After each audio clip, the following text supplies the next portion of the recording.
Now I'll call on Representative Sinema. Thank you, Chairman Benishek and Ranking Member Brownlee, for holding today's hearing. And thank you to my colleagues who've introduced important bills that improve the quality of care available to veterans, especially Congresswoman Walorski's legislation to make travel assistance available for veterans seeking care for military sexual trauma. I'm here today to discuss H.R. 3387, the Classified Veterans Access to Care Act, and thank you, Chairman Benishek, for co-sponsoring this bill. The Classified Veterans Access to Care Act ensures that veterans with classified experiences can access appropriate mental health services at the Department of Veteran Affairs. I'm working on this issue because last year, a veteran in my district, Daniel Summers, failed to receive the mental health care he needed and tragically committed suicide. No veteran or family should have to go through the tragedy that the Summers family experienced. Daniel Summers was an Army veteran of 2 tours in Iraq. He served on Task Force Lightning, an intelligence unit. He ran over 400 combat missions as a machine gunner in the turret of a Humvee. Part of his role required him to interrogate dozens of terrorist suspects, and his work was deemed classified.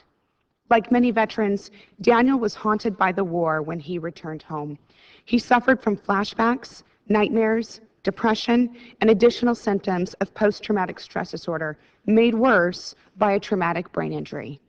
Daniel needed help, and he and his family asked for help. Unfortunately, the VA enrolled Daniel in group therapy sessions, which Daniel could not attend for fear of disclosing classified information. Despite requests for individualized counseling or some other reasonable accommodation to allow Daniel to receive appropriate care for his PTSD, the VA delayed providing Daniel with appropriate support and care. Like many, Daniel's isolation got worse when he returned to civilian life. He tried to provide for his family, but he was unable to work due to his disability. He struggled with the VA bureaucracy.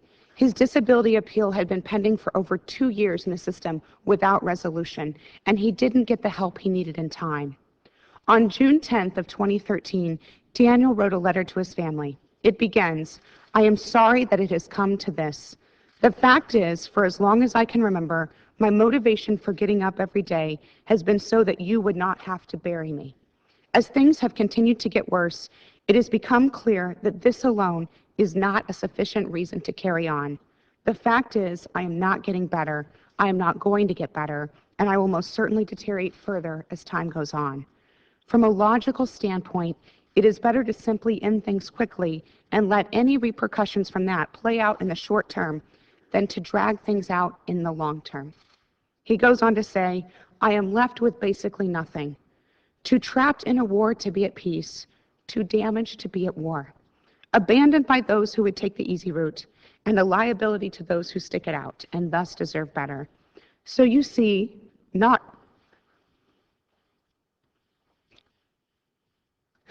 only am I better off dead, but the world is better off without me in it.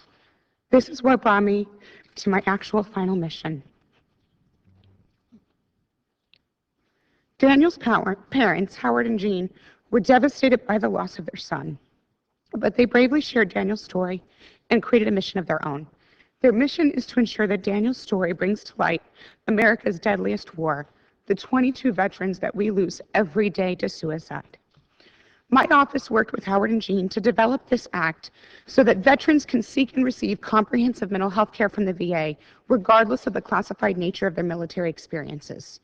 Our bill directs the Secretary of the VA to establish standards and procedures to ensure that a veteran who participated in a classified mission or served in a sensitive unit may access mental health care in a manner that fully accommodates the veteran's obligation to not improperly disclose classified information.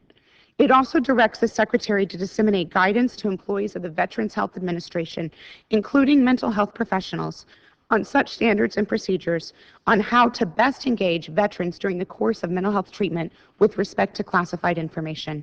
And finally, the bill directs the Secretary to allow veterans with classified experiences to self-identify so they can quickly receive care in an appropriate setting. Our legislation is supported by the Retired Enlisted Association, the Association of the United States Navy, and the Iraq and Afghanistan Veterans of America. As the IAVA states in its letter of support, these reforms to mental health treatment are necessary to provide safe and inclusive care for all veterans. I look forward to continuing to work with the committee to ensure that no veteran feels trapped like my constituent Daniel did, and that all veterans have access to appropriate mental health care. Again, thank you, Chairman Benishek and Ranking Member Brownlee, for including the Classified Veterans Access to Care Act in today's hearing. Thank you.